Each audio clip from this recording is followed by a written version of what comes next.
Hi guys, this is second class here in CS 111. We're going to talk a little bit about algorithms today, as well as kind of this pseudo-language idea. So I mentioned in this class that we're going to be using Python, and there's another video that's going to kind of show you how to set up Python. It's not really going to be necessary this week, but it will be for the future. If you're on Mac or Ubuntu or something like that, you probably already have Python installed. You'll just need to update the version. Anyway, that said, so what we're going to be doing in this class, really, most of you, I think, have taken CS 106, I believe it is, with Alice, and you've seen a lot of the constructs that we're going to be using here as well, conditionals and loops and things of that sort. When it comes to learning, computer science, this idea of programming, it really is like learning a new language. And if anyone in here has ever, learned a new language, French, Spanish, German, something like that, maybe, English is your second language. The one thing you'll know, or if you're doing it right now, that you'll find out rather quickly is that it's rather easy to directly translate words, to remember them, and to kind of, in your mind, just switch over very quickly. The difficult thing when it comes to translation is the structure and grammar of sentences. For example, if I want to say there are 3 apples in Korean, the sentence breaks down to apples 3 are there. It's kind of like Yoda speak. It's not normal. It's not the normal way that you think about it within your first language. And the same can be said of computer science languages. It's not directly translatable to English in terms of the way that programs are written.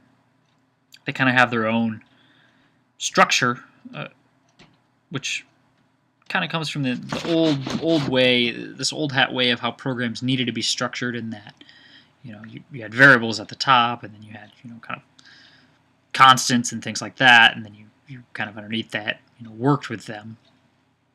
So it's kind of this old hat way of defining things that's really stuck around, because a lot of the old hat people are still the ones that develop these languages, whether it's C or C# or Python or PHP or whatever it is that you're using. You have to have an incredible depth of knowledge to be able to make a language that runs on a system. So that said, it's got a lot of old ideas that have been built into the frameworks, and one of them is this idea of language structure. So we're going to use, to kind of help us transition from knowing English or whatever it is your first language is, into really learning how the computer speaks, the computer languages, is this idea of algorithms. So I'm just going to show you, a quick, for example, there's a flow chart here. All right, we've got a lamp, it doesn't work. Okay, is the lamp plugged in? No. Well, then plug in the lamp. Does it work? Yes. Is the bulb burned out? Yes. Then replace the bulb. If the bulb's not burned out, then okay, your lamp's broken, buy a new lamp. So if we think about this in terms of a little more related into computers, you really can't ask the computer too much. It only knows what it knows. It only knows what you tell it.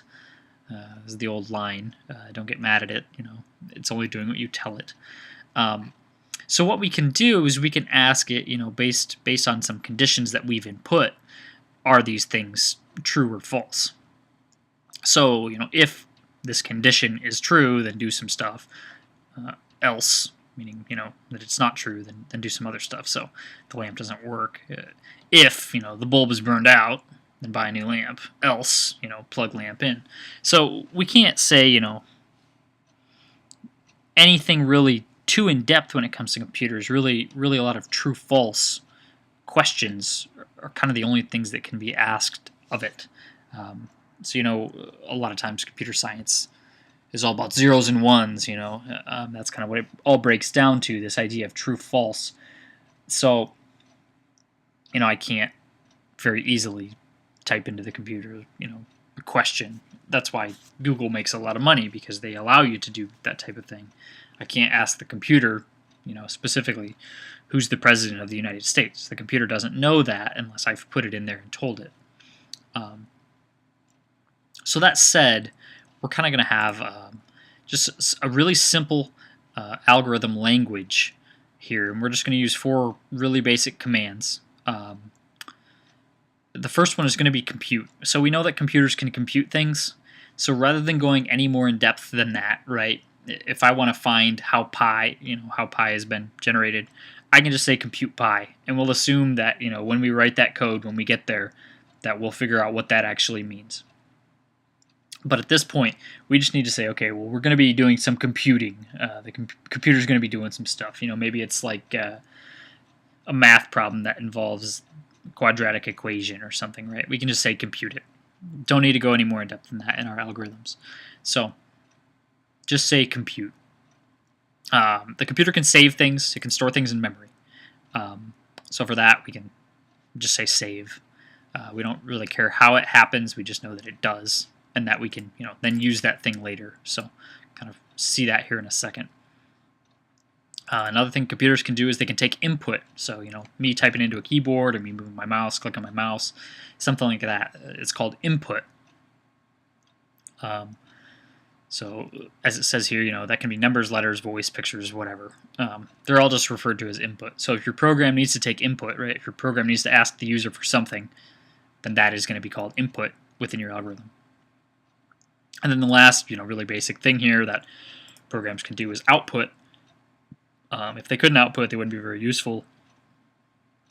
So, if you get a problem and it says, output the alphabet, right? If you couldn't output, you could do that. That kind of program doesn't really need, computing, saving, or inputting. It only needs outputting. It's a very, very simple program. You just say output, that'd be your algorithm. Output the alphabet. It'd be the same as the question, really. So these are kind of the 4 steps that we're going to see here in these algorithms. So you're going to have an assignment this week, which will be to create some algorithms for some problems that we will then, code on a little later on once we start getting into the language constructs. But a little breakdown here. So you might have already seen this, in the Windows video there. If you want to make a program that displays "Hello World" to the screens, it's the basic application that's done in every language. The algorithm for that is to simply output "Hello World." It's the same as the alphabet one that I just stated. So this would be your algorithm, just output "Hello World." If you had the problem of add 1 and 1 and then output the result, okay, well, you're going to compute 1 plus 1. We know the computer can do some math, so we'll let it do that. This one goes so far as to say save that result as A and then output A. You could have a lighter version where you compute 1 plus 1 as A and then output A. It's just that this idea of starting to break things down into steps. Outputting 1 plus 1 isn't broken down enough because it has yet to be computed, if that makes sense. You need to verify that there is this computing step occurring. What it means doesn't really matter at the moment, just that there has to be something done prior to you outputting it.